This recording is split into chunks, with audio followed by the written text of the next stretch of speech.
పచ్చి మామిడికాయతో పుచ్చలేసిపోయి పచ్చడి పెడదాం పదండి. ఒక్కొక్క కాయ అట్లా తీసుకపోయి నీళ్ళల్లో వేసి కడుగు. కకృతి పడకోకుండా వచ్చిన చెత్త నీళ్ళను మార్చు. నువ్వు కడిగిన దానికి ఒక్కొక్కటి అట్లే మెరిసిపోయి నేనేనా మామిడి పండు అన్నట్టు చెయ్యి. ఇంకొక్కొక్క కాయని తీసుకొని మధ్యలో నరుకు నీ తల్లే. గవి నరికినప్పుడు గవి ఏడ్చకూడదు. పచ్చడైతున్నానని చెప్పి అవే ఆనందపడేలా చెయ్యి. నరసింహస్వామి పొట్టలో నుంచి పేగులు బీకినట్టు ఆ మామిడికాయ పొట్టలో నుంచి ఈ జీడులన్నీ తీసి పక్కకు బాను. ఇంకా ఇట్లా ఒక్కొక్క దాన్ని అట్లే ముక్కలు ముక్కలు నరికి ఈడేసాయి.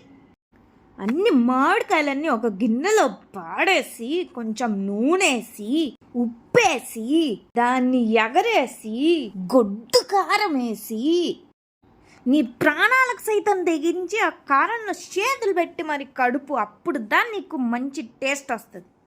మళ్ళా మెంతి పొడేసి ఇప్పుడు ఆవాల పొడేసి కచ్చా బచ్చాగా దంచిన వెల్లుల్లి వెయ్యి.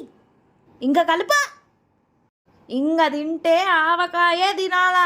ఇంకా 2 ఏళ్ల బిడ్డ కూడా లేచి నేను అమ్మ ఆవకాయే తింటా అంటది. సర్లే మనలో అన్నమాట. ఈ వీడియో ఎట్లా అనిపించిందో జర కామెంట్లో పెట్టి లైక్ చేసి సబ్స్క్రైబ్ చేయొచ్చుగా.